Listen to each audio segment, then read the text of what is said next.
Que este dia seja realmente um dia deleitoso na presença do Senhor e que todos nós possamos receber as bênçãos que Ele tem para nos dar. Temos algumas pessoas que nos honram com a sua presença esta manhã, que sejam todos muito bem-vindos e que possam também desfrutar deste dia conosco. Quero convidar-vos para a nossa reflexão de hoje. Eu quero convidar-vos a abrirem as vossas Bíblias no Salmo 15. Salmo 15 começa com uma pergunta, ou melhor, começa com duas perguntas. Mas as duas perguntas é uma só pergunta. É uma pergunta que está feita de duas formas, duas maneiras. E a pergunta é esta: Senhor, quem habitará no teu tabernáculo? Quem morará no teu santo monte? Quem? Eu acredito que nós todos estamos aqui porque desejamos habitar lá. Mas a questão é, quem? Quem habitará? Quem poderá viver neste lugar? Quem poderá estar com Cristo? Convido-vos agora a irmos ao Apocalipse, porque o Apocalipse dá-nos a resposta, embora o Salmo também dê, mas eu gosto mais da resposta que está em Apocalipse capítulo 7. Apocalipse capítulo 7, versículos 13 a 17.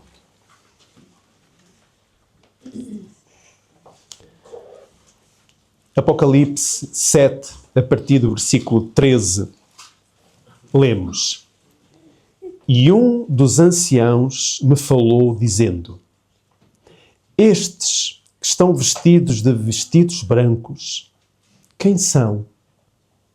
E de onde vieram? Recordam-se qual era a pergunta de Salmo 15? Quem? Quem habitará? E agora aqui diz, de onde é que eles vieram? É sinal que já lá estão, é ou não é? De onde é que eles vieram? E eu disse-lhe, Senhor, tu sabes? E ele disse-me, estes são os que vieram da grande tribulação e lavaram os seus vestidos e os branquearam no sangue do Cordeiro. Por isso, estão diante do trono de Deus e o servem de dia e de noite no seu templo. E aquele que está sentado sobre o trono os cobrirá com a sua sombra. Nunca mais terão fome, nunca mais terão sede, nem sol, nem calma. Algumas versões dizem calma, outros dizem calor. Aqui é um calor tórrido. Nem calor tórrido algum cairá sobre eles. Porque o Cordeiro que está no meio do trono os apacentará. Ele os servirá de guia para as fontes das águas da vida. E Deus limpará dos seus olhos toda a lágrima.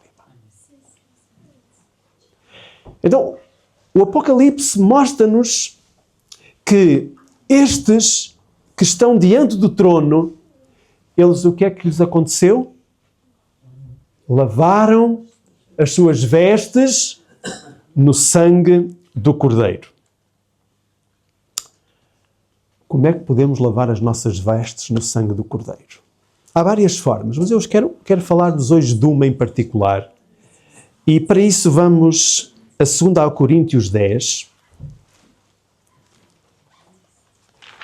2 Coríntios 10.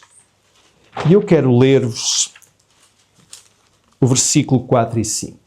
2 Coríntios, capítulo 10, versículo 4 e 5.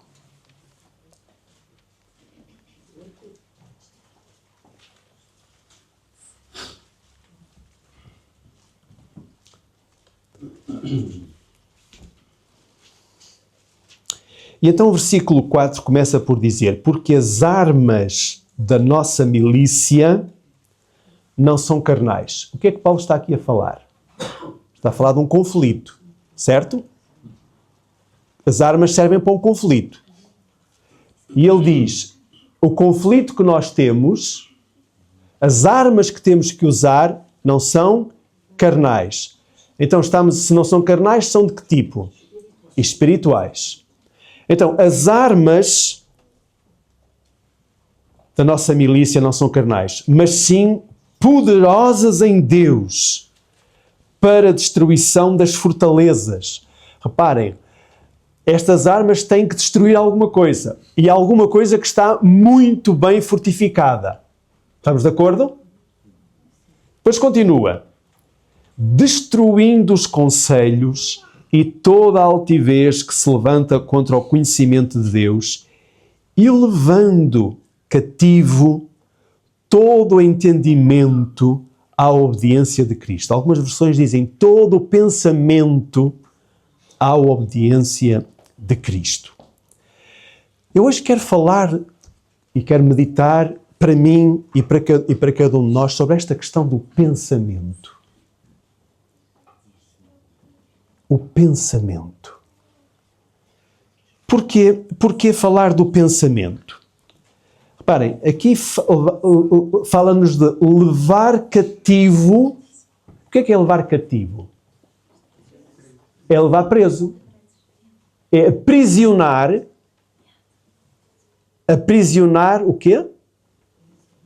O pensamento. Nós podemos aprisionar o pensamento? Podemos. Nós podemos aprisionar os pensamentos iníquos, perversos. Nós temos que os aprisionar por Cristo, em Cristo e com Cristo. E porquê? Nós devemos ter a mais estrita pureza de pensamento.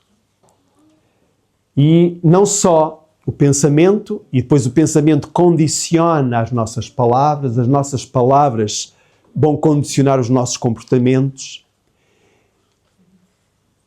E Jesus disse, o nosso coração está cheio, assim fala a boca, não é? Jesus disse isto. Então quer dizer que os nossos pensamentos, de alguma forma, vão condicionar a nossa vida. E os nossos pensamentos moldam também o nosso caráter. Há vários fatores que intervêm, que entram para o nosso caráter, mas um dos fatores é o nosso pensamento. E Ellen White escreveu, isto está na Review and Herald de 27 de março de 1888, ela disse assim, lembremo-nos de que Deus põe os nossos pecados secretos à luz do seu rosto. Portanto, os nossos pecados secretos são colocados diante dele. Ele não os coloca diante do mundo, mas coloca-nos diante dele.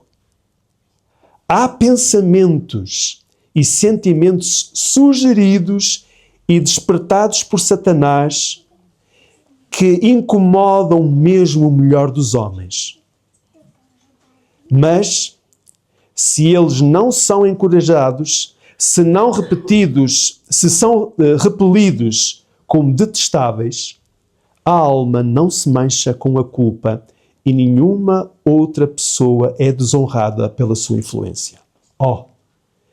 Que cada um de nós se possa tornar um cheiro de vida para a vida aos que nos cercam. Ela está a falar aqui da influência dos nossos pensamentos. E de como nós devemos ser cuidadoso em relação aos nossos pensamentos. Alguém disse, e foi um pregador muito relevante, que ele disse que nós não podemos impedir que os pássaros andem sobre a nossa cabeça, voem sobre a nossa cabeça. Mas podemos impedir que façam um ninho na nossa cabeça. E isto é verdade. Nós, muitas das vezes, temos pensamentos. E pensamentos que nos incomodam. Pensamentos que nós dizemos, Senhor, eu não quero este pensamento. E o que é que nós devemos fazer nesse momento? Substituí-los por pensamentos divinos. Eu tenho este hábito. Desde a minha juventude. Eu tenho o hábito, quando eu tenho pensamentos que não são, aqueles que eu sei pela palavra de Deus que não são, eu penso nas coisas do céu. Eu olho para o céu. Eu peço ao Senhor que me tire estes pensamentos e me ajude a pensar como o céu pensa. E há um fervoroso trabalho diante de cada um de nós. Pensamentos corretos, puros e santos, propósitos, não nos vêm naturalmente, diz ela. Naturalmente, nós não temos pensamentos puros e santos. Não temos. Enganemo-nos. Mas temos que lutar por eles. Por isso é que o apóstolo Paulo dizia que são fortalezas que nós temos que destruir, não com as armas da carne. Por isso temos que levar todos os pensamentos cativos ao Senhor. E agora falo para as crianças e falo para os jovens. Jovens, nós precisamos de começar cedo, desde pequeninos, a desenvolver pensamentos puros. As crianças deviam ser ensinadas a ouvir a voz do Espírito Santo. E vocês podem dizer, mas como é que as crianças podem ser ensinadas a ouvir a voz do Espírito Santo? Quando uma criança, a mãe ou o pai diz, não faças isto. Não faças isto. E a criança tem na sua mente, mas eu quero fazer isto. E ela vai, o pai e a mãe não estão próximos. E ela vai para mexer, ela ouve a voz do Espírito Santo a dizer, a mamá disse, ou o papá disse, para não fazer isto. Isto é a voz do Espírito Santo. E o que é que a criança devia fazer?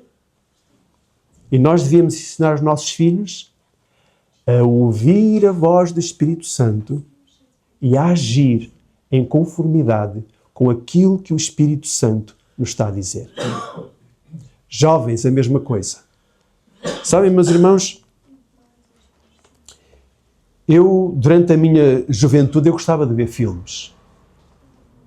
Gostava de ver filmes. Eu recordo-me, na minha juventude, de passar horas a ver filmes. Há vários anos, há muitos anos que eu não vejo um filme. E sabem porquê que eu não vejo o filme? Mesmo até, às vezes, alguns filmes de cariz mais religioso. Eu não vejo filmes. E não sou melhor do que vocês, não é por isso. É porque eu sei qual é a luta que eu tenho depois com os meus pensamentos ao ver filmes. Então, eu optei por não ver filmes. Não quer dizer que faça tudo certo. Confesso, eu gosto de ver notícias e ultimamente esta questão da guerra da Ucrânia eu tenho acompanhado e vou, mas já percebi que não posso dar tanta atenção àquilo. Porque os meus pensamentos são moldados em função daquilo que eu vejo. Nós somos influenciados por aquilo que nós vemos. Nós somos transformados pela contemplação. Então, os nossos pensamentos, eles têm que ser levados cativos. Têm que ser aprisionados. Eles têm que ser conduzidos. Porque se nós deixarmos os nossos pensamentos livres, eles vão condicionar a nossa vida de tal maneira que nós vamos ser aprisionados por Satanás. E reparem, é isto que Satanás tem feito. Satanás tem aprisionado hoje as pessoas e ele começa por fazer isso pelos nossos pensamentos. Hoje, tudo está feito para nos seduzir. Tudo. A comida está preparada para nos seduzir. A roupa está preparada para nos seduzir. As casas estão preparadas para nos seduzir. A televisão está preparada para nos seduzir. As redes sociais estão preparadas para nos seduzir. Se nós quisermos saber como influenciar alguém, nós hoje temos toda essa informação nesses lugares. Porque tudo está feito de forma a nós sermos prisioneiros. Prisioneiros. E Deus convida-nos a abandonarmos essas coisas e a nos focarmos nele. Dou-vos alguns exemplos. Moisés não tinha as seduções que nós hoje temos. Mas para onde é que Moisés foi viver? Para o deserto. Porquê? Porque era o lugar onde ele podia estar com Deus. Jesus, depois do seu batismo, para onde é que ele foi? Porquê? Ele podia ter começado logo o seu ministério. Mas ele não o fez. Porquê? João Batista diz que vivia onde? Na cidade, não era? Não! Dizia que ele vivia no deserto. Porquê? O apóstolo Paulo, depois de ter sido batizado, ele também teve um período ausente. Porquê?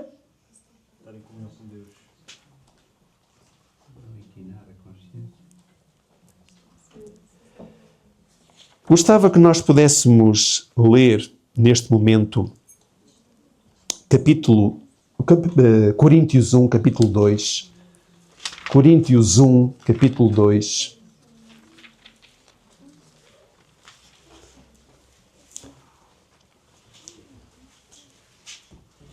Capítulo 2 de 1 aos Coríntios. Eu vou ler 3 versículos, mas o que me interessa é a última frase do versículo 16. Vou começar com o 14. Diz: ora, o homem natural não compreende as coisas do Espírito de Deus. O que é o homem natural? Homem carnal. É aquilo que nós somos. Naturalmente, pela nossa condição de pecado, os nossos desejos, o gosto, estão moldados, estão transformados à semelhança do mundo. Esta é a nossa natureza. Portanto, o homem carnal, o homem natural, diz que não compreende o quê? Então, aqui é uma atenção. Cuidado, que aquilo que nós pensamos naturalmente sobre Deus, nós não compreendemos verdadeiramente Deus. E diz mais o texto, porque lhe parecem loucura. E realmente é verdade, parece loucura. E eu vou dar um exemplo. Nós vimos à igreja, e uma das coisas que a igreja nos pede é para sermos criteriosos na nossa alimentação. Isto é loucura. Então não é mais gostoso comer algumas coisas? É mais gostoso. Eu nunca comi carne de porco, mas o meu sogro diz que a carne de porco era das mais saborosas que ele comia. Eu nunca comi carne de porco, não sei se é saborosa ou não. Eu nem como carne, mas eu não gosto. Mas não sei. Reparem, e nós dizemos às pessoas, olha, não comam carne de porco. Mas as pessoas vão dizer, mas isto é o melhor, é o mais gostoso. Olha, não comam camarão. Mas isto é o que as pessoas mais gostam. E é mais fino. Nós, como igreja, defendemos também certos valores, como não ir às discotecas, não deitar-nos cedo. Os jovens que eles querem é ir para a noite. Isto é loucura. Nós falamos em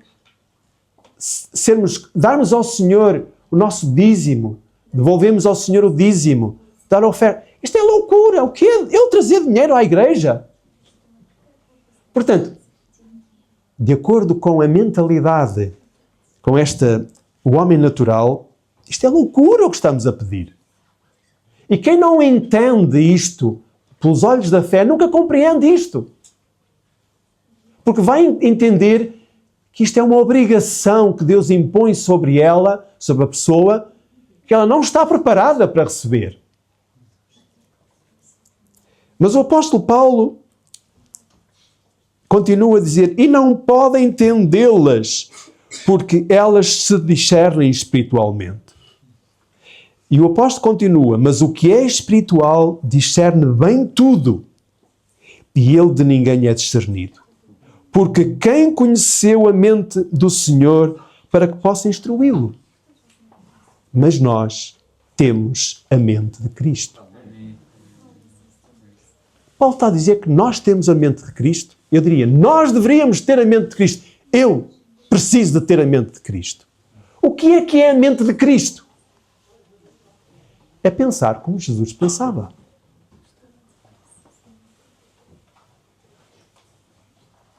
Quem habitará no teu santo monte? Quem habitará no teu tabernáculo, Senhor? Somente aqueles que tiverem a mente de Cristo.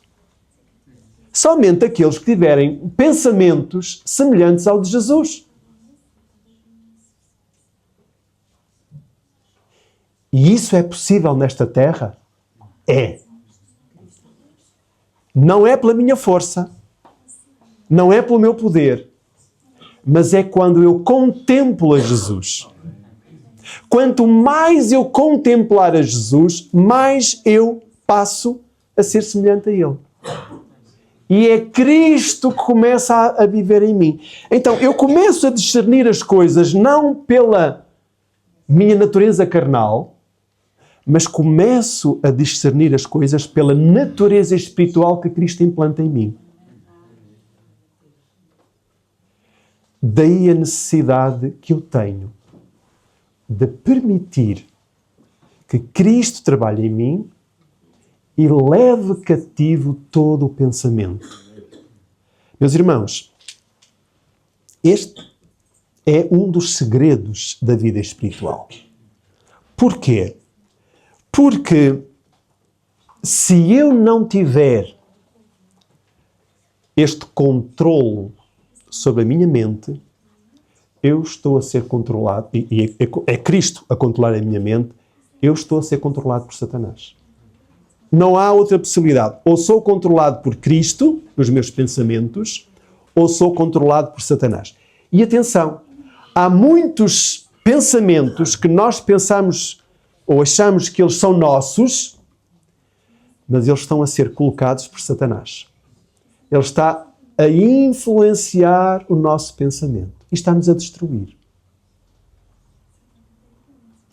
Quando um pensamento nos tira a paz, esse pensamento é de Satanás. Porque todos os pensamentos que Deus coloca na nossa vida leva-nos a ter paz, leva-nos ao arrependimento, leva-nos a ter um desejo de nos aproximarmos de Deus. Se eu não tenho desejo de estudar a Bíblia, então esse desejo foi colocado por Satanás. Se eu não tenho desejo de orar, esse sentimento, ou esse desejo, ou esse pensamento foi colocado por Satanás. Se eu não tenho prazer naquilo que é do céu, isto está-me a ser colocado dentro de mim por Satanás, não por Deus.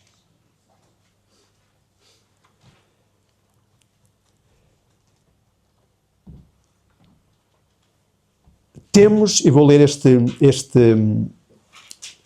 trecho da Review and Herald de 12 de junho de 1888, temos a obrigação de controlar os nossos pensamentos e levá-los em sujeição à lei de Deus.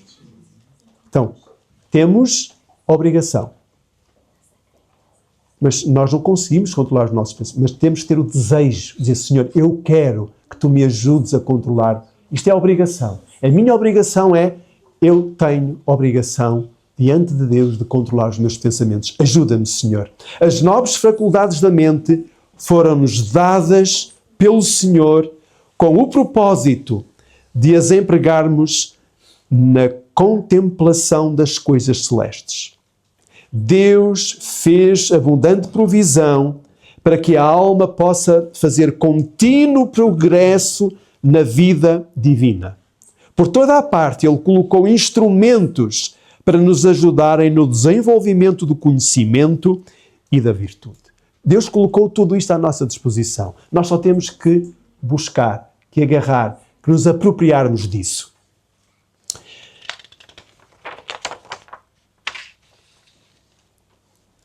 Ao Deus agir no coração pelo seu Santo Espírito, o homem tem de cooperar com ele.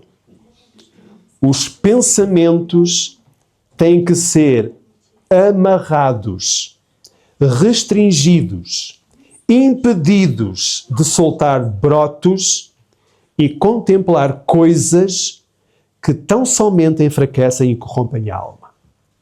Aqueles que estão habituados com a agricultura sabem que a melhor altura para se tirar ervas daninhas é quando?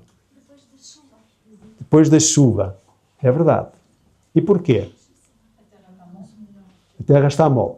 Mas nós não podemos tirar essas ervas daninhas quando elas já cresceram durante um ano e estão enormes.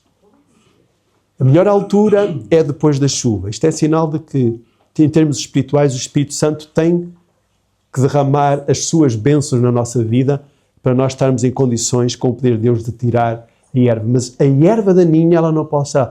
É quando ela é pequenina. Porquê? Porque se ela começa a lançar grandes raízes, sabem o que é que vai acontecer? Ao se tirar a erva daninha, vem tudo junto. Porque, por norma, as ervas daninhas lançam raízes mais profundas, mais longas do que as outras plantas. Então, nós temos que arrancar as ervas daninhas. Todas as ervas daninhas estão na nossa vida. E cada um, com a graça de Deus, tem que saber quais são as ervas daninhas. Por isso o salmista dizia: sonda-me, ó Deus, o coração, e vê se há em mim o quê?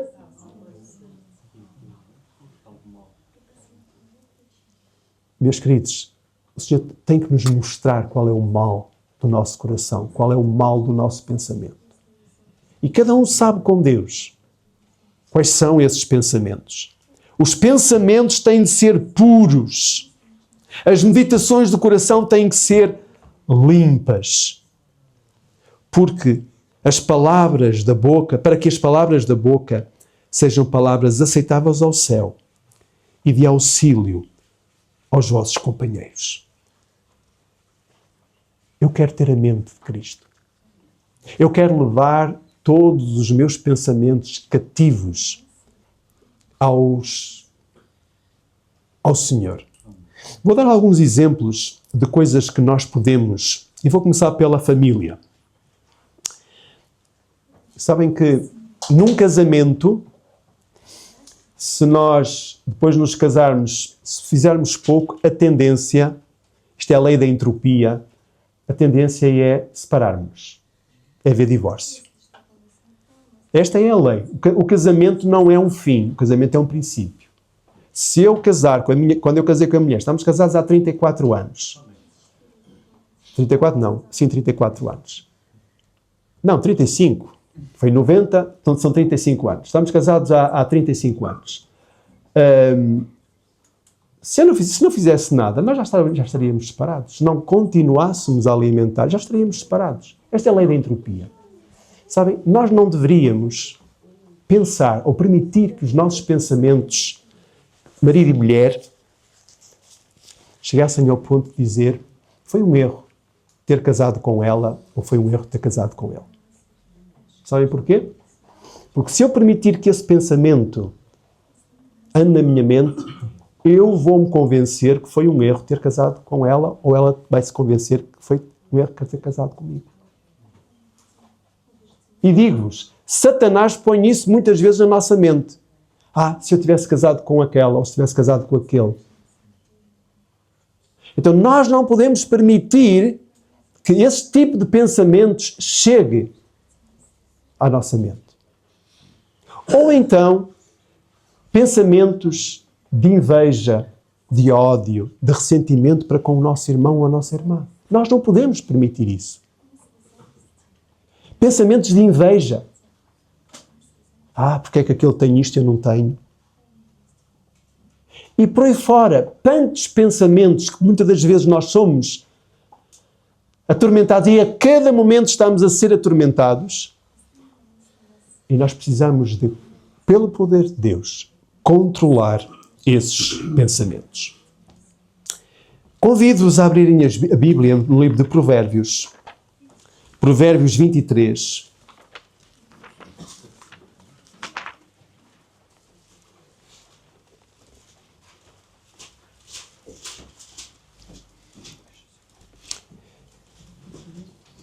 Provérbios 23, diz o salmista, o Salomão, no versículo 7, é logo a primeira frase, digamos, deste versículo, diz: porque como imaginou na sua alma ou na sua mente, no seu coração, como imaginou, como é que é? Assim é. Quer dizer, o que nós imaginamos é assim. Vou terminar-vos com uma história. Uma história de um senhor chamado Carl Erickson.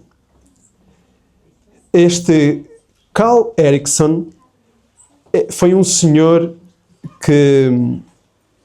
Eu tenho aqui a história, vou buscá-la. Foi um senhor que, aos 73 anos, tomou uma decisão bastante terrível. Este Carl Erickson isto foi em janeiro de 2012, na cidade de Madison, no Dakota do Sul, nos Estados Unidos da América. Este Carl Erickson estava com 73 anos e foi até à casa de Norman Johnson, de 72 anos. Tocou a campainha. Quem chegou à porta foi este Norman Johnson, e ele perguntou-lhe se ele era o Norman Johnson. E ele disse: sim, sou eu. Ele imediatamente sacou do revólver, de uma arma que tinha, e deu 2 tiros na face do Johnson, e este Johnson morreu imediatamente. Por que é que o Carl Erickson matou o Johnson? Quando eles eram adolescentes na escola, eram colegas de escola, há quase 60 anos atrás, o Johnson, numa brincadeira balneário, colocou na cabeça do Erickson uma roupa interior na cabeça do Erickson. E todos os colegas de turma, todos se riram, todos acharam piada.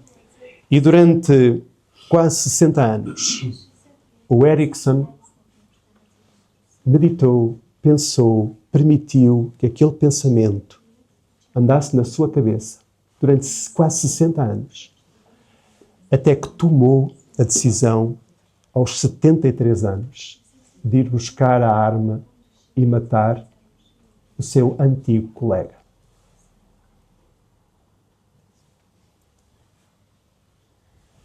Podemos dizer: mas porquê? Porque ele não controlou os seus pensamentos.